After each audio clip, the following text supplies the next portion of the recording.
As the gunfire faded and the choking white smoke drifted from the battered walls of Fort Sumter, the stars and stripes began to fall. For the first time in American history, Americans had fired on Americans. And with that single act, the world's most powerful democracy tore itself apart.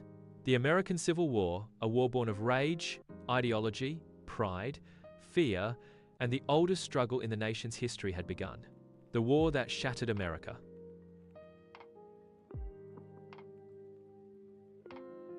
History often tells us the war was only about slavery, but deep beneath that moral conflict lay a wound that had never healed. One that began long before Lincoln, long before the Founding Fathers, back in the days when America was a cluster of 13 quarrelsome colonies. Each colony its own world, different climates, different values, different religions. Puritans in the north, Anglicans in the south. Nothing united them except one thing: resentment of British rule. So when independence was won, a terrifying question remained. Who actually holds the power, Washington or the states? At first, America tried to dodge the issue. Under the Articles of Confederation, the states stayed almost completely independent, but it didn't work.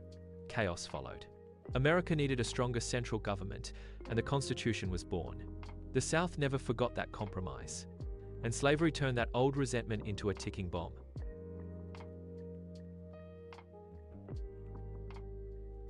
By the mid-1800s, America had split into two different civilizations.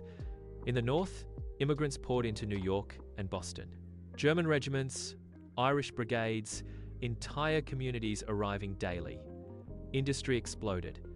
Factories roared. The north didn't need slave labor. In the south, very few immigrants arrived.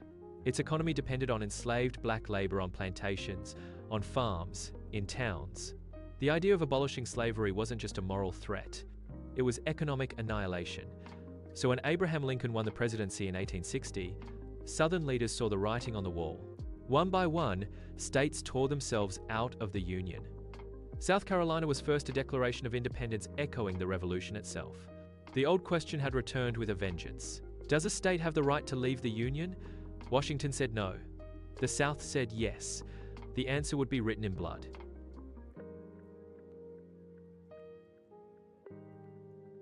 On April 12, 1861, Confederate artillery opened fire on Fort Sumter. Americans thought it would all be over in a few weeks. One decisive battle, one moment of glory. They were wrong. At the first Battle of Bull Run, the Union expected an easy victory. Instead, reinforcements arrived by train, one of the modern technologies that would change warfare forever. The Union was routed, and America realized this would not be a gentleman's war, it would be a nightmare.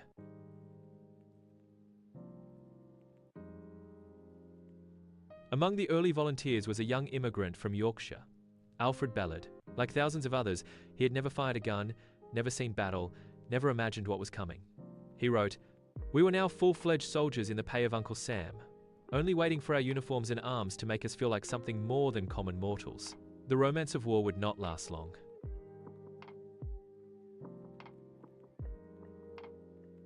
The Civil War began with men trained on Napoleonic tactics, tight lines, close-range volleys, heroic bayonet charges.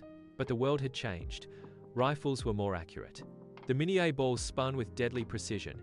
Soldiers could be killed at distances Napoleon never dreamed of. Marching shoulder to shoulder into gunfire was suicide. Battlefields quickly transformed into trenches, barricades, earthworks. A brutal preview of the First World War, 50 years too early. Generals learned slowly, men died quickly.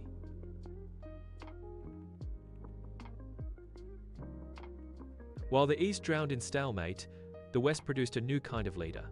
Ulysses S. Grant. Quiet, shabby, often underestimated. But he had something no other general possessed. He fought. Grant captured Fort Henry and Fort Donelson with ruthless determination. When the Confederates begged for terms, his reply became legendary. No terms except unconditional and immediate surrender. America had found its hammer.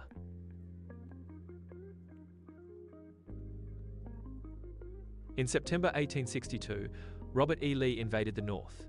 The armies clashed at Antietam, the single bloodiest day in American history. 12,000 casualties per side. Fields soaked red. Bodies stacked like cordwood.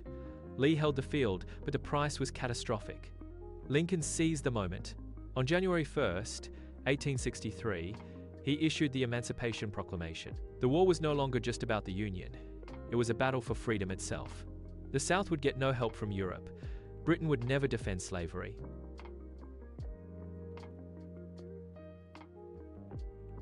But the victories came at a terrible cost. At Fredericksburg, Union General Burnside ordered one hopeless frontal assault after another. 12,500 Union casualties. For nothing. Then at Chancellorsville, Fighting Joe Hooker froze at the crucial moment. Lee, outnumbered 2-1, crushed him. Private Alfred Bellard was there. He wrote of his retreat, "I received a wound in the leg, threw away my rifle to lighten my load. I had to paddle my own canoe." His words captured the truth every soldier learned. The war cared nothing for bravery, nothing for hope, nothing for glory. It devoured everything.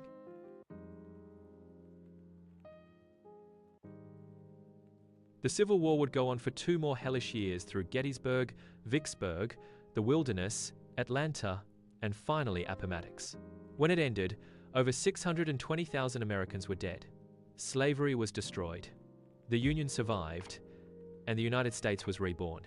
But the price is still felt today.